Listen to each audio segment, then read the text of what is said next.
बिस्मिल्लाहिर्रहमानिर्रहीम। अकरम की बरेली शहर में चाय की एक छोटी सी दुकान थी। पूरा दिन मेहनत करके बड़ी मुश्किल से अकरम अपने परिवार के लिए पैसे कमा पाता था। अकरम जिस छोटी सी दुकान को चला रहा था वो भी उसने 1200 रुपए किराए पर ले रखी थी।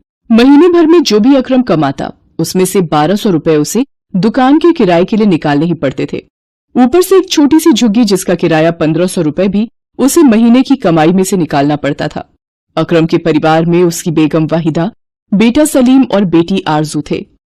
रह सहकर कमाई गुजारी के लिए बहुत मुश्किल थी। एक दिन अकरम दुकान पर जाने लगा।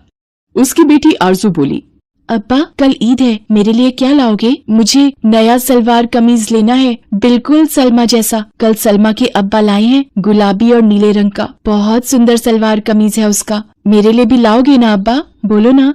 बड़ी आई सलवार कमीज लेने वाली। अब्बा तो मेरे लिए नया बैट बॉल लाने वाले हैं। देखना मेरे लिए लाएंगे अब्बा। कल की ईदी मुझे मिलेगी। बच्चों जाओ बाहर जाकर खेलो, अपने अब्बा हुजूर को परेशान मत करो। आप परेशान मत हो, ये बच्चे तो बस ऐसे ही कुछ न कुछ मांगते रहते हैं। आपको देर हो रही होगी, आप समय से दुकान पर जाओ। नहीं वहीदा, मैं ही शायद अपनी औलादों को कोई खुशी नहीं दे पा रहा हूँ। मेरी गरीबी मेरे बच्चों की खुशियों के आड़े आ जाती है। क्या करूं अल्लाह।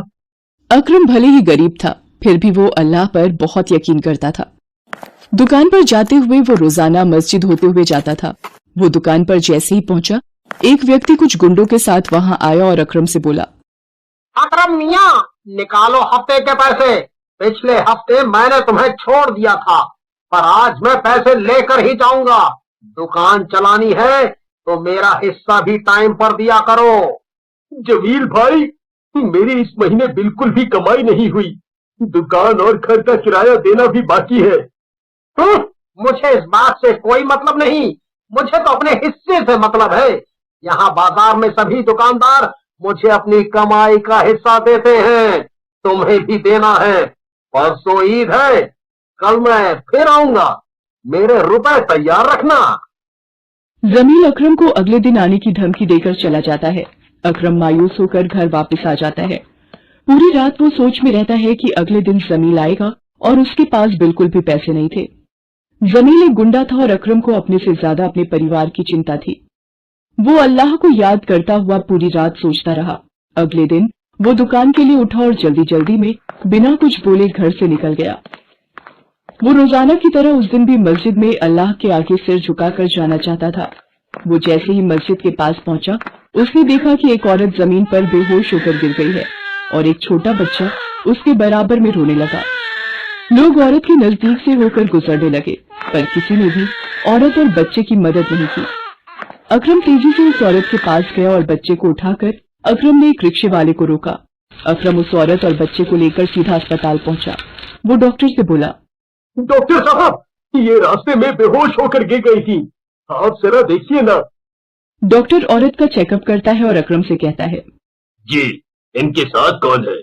थकान की वजह से इनका बीपी हाई हो गया था, जिसकी वजह से ये चक्कर खाकर गिर गई थी।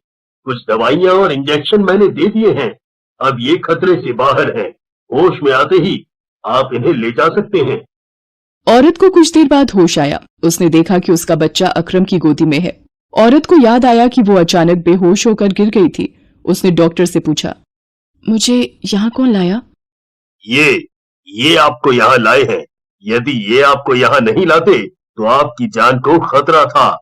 आपके बच्चे को भी इन्होंने ही संभाला है। आपका बहुत बहुत शुक्रिया। मेरा नाम सकीना है। आपने आज मेरी जान बचाई, मेरे बच्चे को संभाला। आप जरूर ही खुदा के नेक बंदे हो। जी, ये आपका पर्स जब आप बेहोश हुई थी आपके हाथ से गिर गया था।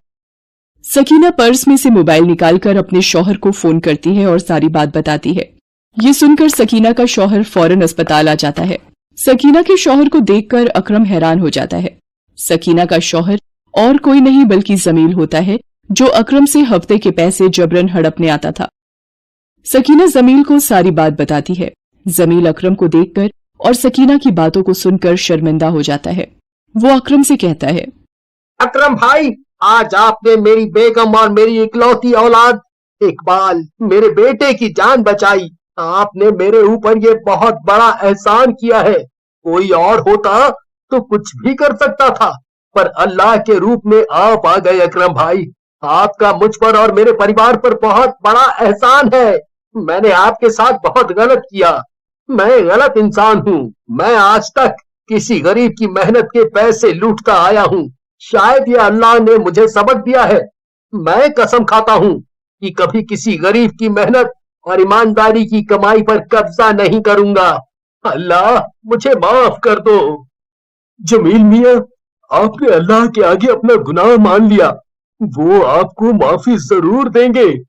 और मैंने आप पर कोई एहसान नहीं किया। अल्लाह तो यही कहते हैं कि जरूरतमंदों की मदद करना ही इंसान का फर्ज है। मैंने जो किया उसमें अल्लाह की मर्जी थी जमील भाई। अकरम भाईजान ने हमारी इतनी मदद की है, हमारा भी कुछ फर्ज बनता है। मैंने सब कुछ सुन लिया है। आप अपनी गलती को सुधार सकते हो। कल ईद है और ईद के पाक दिन पर आप अकरम को उसकी मेहनत के लिए हुए सारे रुपए लौटा दीजिए। आपके गुनाह अल्लाह माफ कर देंगे। जमील अकरम से लिए सारे पैसे लौटा देता है और दोबारा किसी भी गरीब के साथ ऐसा बर्ताव न करने की कसम लेता है। घर आकर अकरम सारी बात अपनी बेगम को बताता है। वो भी अल्लाह का शुक्रिया अदा करती है।